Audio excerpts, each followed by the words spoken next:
Bienvenue dans ce journal. Au sommaire, le verdict est tombé dans l'affaire du journaliste Mamadou Babila Keïta, poursuivi pour des faits de diffamation contre l'ancien ministre de la Justice Alphonse Chalwright. Le TPI de Mapanko a jugé le prévenu coupable avant de le condamner au paiement de 3 millions de francs guinéens. Cette décision du juge a fait réagir sa défense. Réaction à suivre. Le Mali, le Burkina Faso et le Niger créent la Confédération de l'Alliance des États du Sahel. Ces trois pays en transition après leur retrait de la CEDEAO unissent leurs forces pour faire face au destin de leurs États. L'annonce a été faite au terme d'un sommet à Abuja. Quels sont les enjeux qu'encourent ces trois pays? Éléments de réponse à suivre dans ce journal. C'est tout pour le sommet.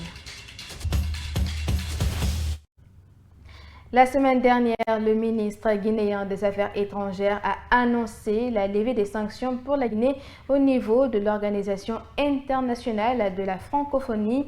Une annonce qui a fait réagir les dirigeants de l'organisation pour préciser le contenu de la décision.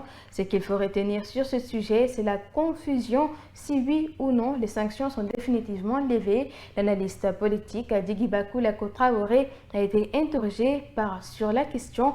Il est au micro dans Soubeï Baldé. Suivez.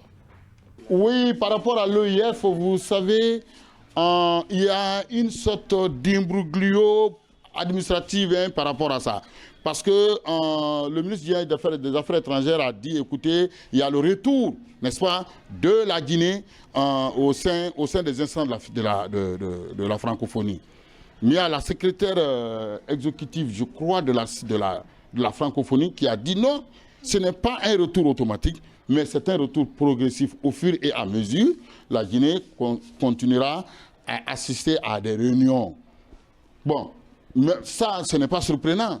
Ce n'est pas surprenant pour la simple raison que, si vous voulez, le métronome de la francophonie, c'est la France. Et il vous souviendra que la France a déjà repris toute sa coopération avec la Guinée, qu'elle soit militaire, culturelle, scientifique, économique, avec la Guinée. L'Union européenne est en train de lui emboîter le pas.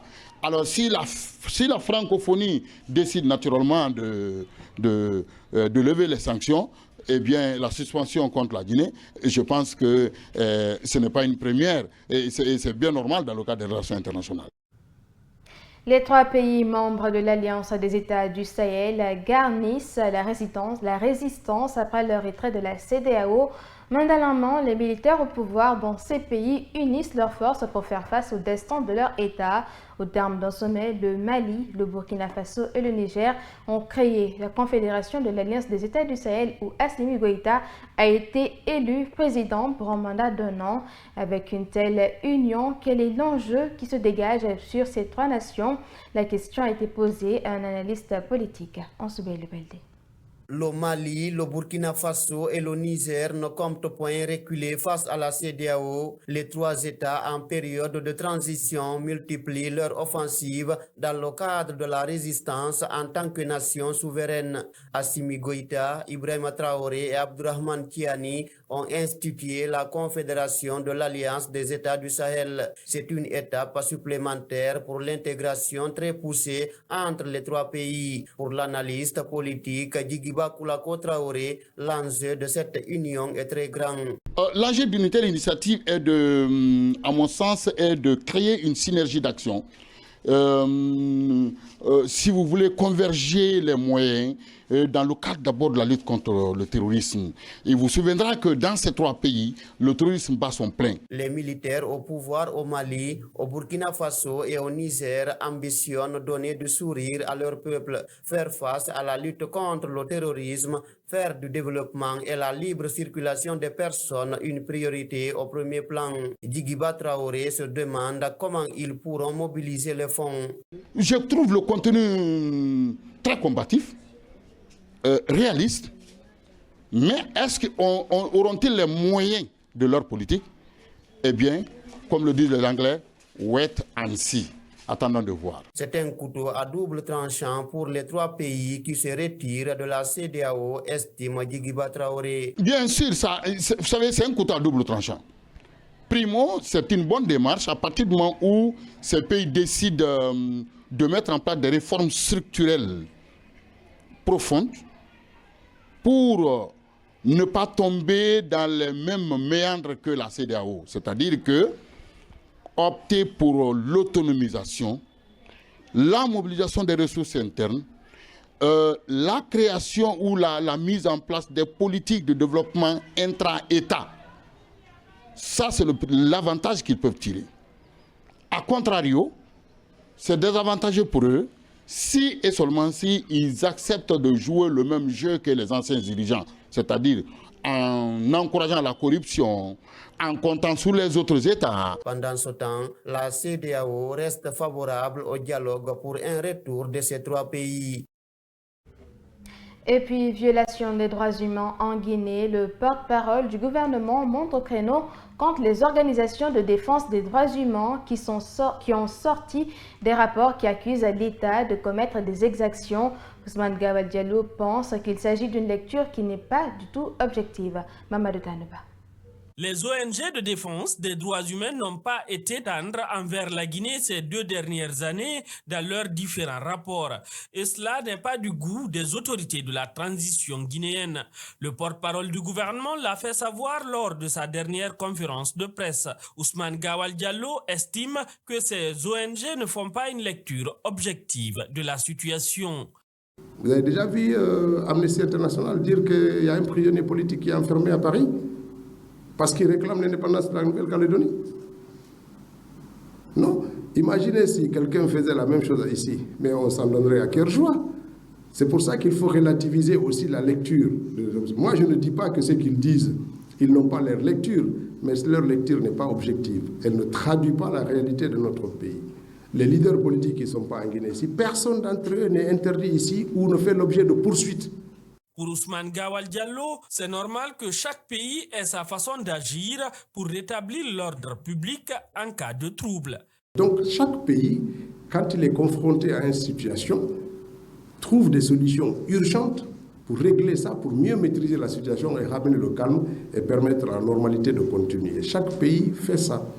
Et il peut arriver, malheureusement, qu'il y ait des incidents qui provoquent des victimes. L'État, quand il y a des victimes, c'est de chercher les auteurs, chercher à comprendre ce qui s'est passé et de les traduire devant les juridictions en étant cette fois-ci du côté des victimes. C'est ce que l'État guinéen essaie de faire. La Guinée n'est pas le pire en droit, a conclu le porte-parole du gouvernement, Ousmane Gawal Diallo. Je vous l'annonçais au sommaire, le journaliste Mamadou Babila Keïta est reconnu coupable des faits de diffamation par voie de presse contre l'ancien ministre de la Justice Alphonse Chalrouait. Le verdict est tombé dans la matinée de ce lundi au tribunal de première instance de Mafanko qui condamne le journaliste au paiement de 3 millions de francs guinéens. Sa défense n'est pas d'accord et compte relever appel alors que le conseil de l'ex-ministre de la Justice s'en réjouit. Amara Bangora y était pour notre rédaction. Maître Sidiki Berete et son client ont certes un air souriant, mais ils sont des plus déçus après le verdict. Le journaliste Mamadou Babila Keïta, poursuivi par l'ancien ministre de la Justice pour diffamation par voie de presse, est reconnu coupable des faits. La décision n'est pas du goût du conseil du journaliste.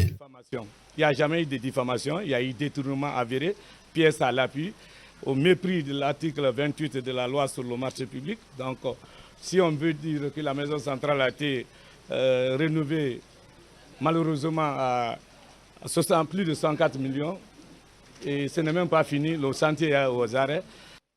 Le juge audiencier ordonne la suppression de l'article de presse dans un délai de 5 jours, condamne le journaliste au paiement de 3 millions de francs guinéens et la publication de la décision dans un journal de la place au choix de la partie civile aux frais du condamné.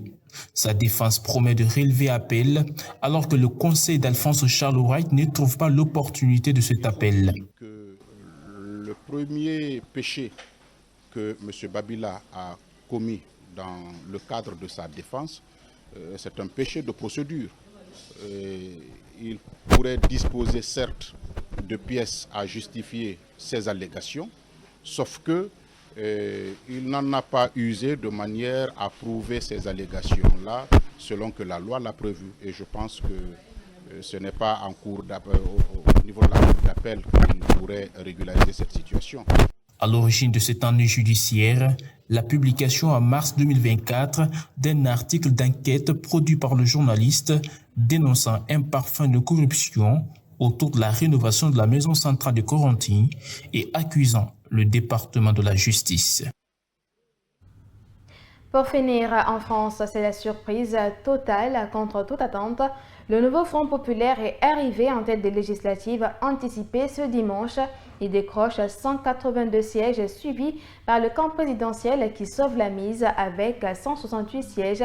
Arrivé troisième, le Rassemblement national rate son pari et plonge dans la désillusion avec un score de 143 sièges.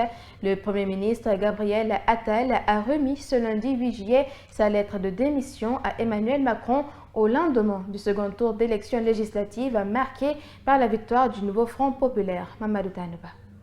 Le nouveau Front populaire est parvenu à inverser la situation en sa faveur. Dimanche soir, il est arrivé en tête du second tour des législatives anticipées avec 182 sièges, suivi par la coalition présidentielle Ensemble qui obtient 168 sièges.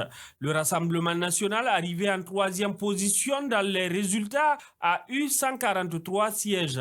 Les formations qui composent le nouveau Front populaire, la France insoumise, le Parti socialiste, les écologistes, le Parti communiste français revendiquent désormais le poste de Premier ministre. La patronne des écologistes, Marine Tondelier, estime qu'Emmanuel Macron devrait appeler officiellement le nouveau Front populaire à lui transmettre un nom de Premier ministre. Olivier Faure du Parti socialiste et Mathilde Panot, l'insoumise, ont tous les deux affirmé que le Front populaire proposerait un nom dans la semaine. Le nouveau Front populaire est toutefois loin des 289 députés nécessaires pour une majorité absolue. Emmanuel Macron a fait savoir qu'il attendait de connaître la structuration de la nouvelle Assemblée afin de déterminer qui il va appeler à former un gouvernement. Dans la matinée de ce lundi, le Premier ministre Gabriel Attal a remis sa démission à Emmanuel Macron. Le chef de l'État lui a demandé de rester Premier ministre pour le moment afin d'assurer la stabilité du pays, selon l'Élysée. Fini ce journal à tous. Merci de l'avoir suivi. On se retrouve très vite sur Kavi TV. Au revoir.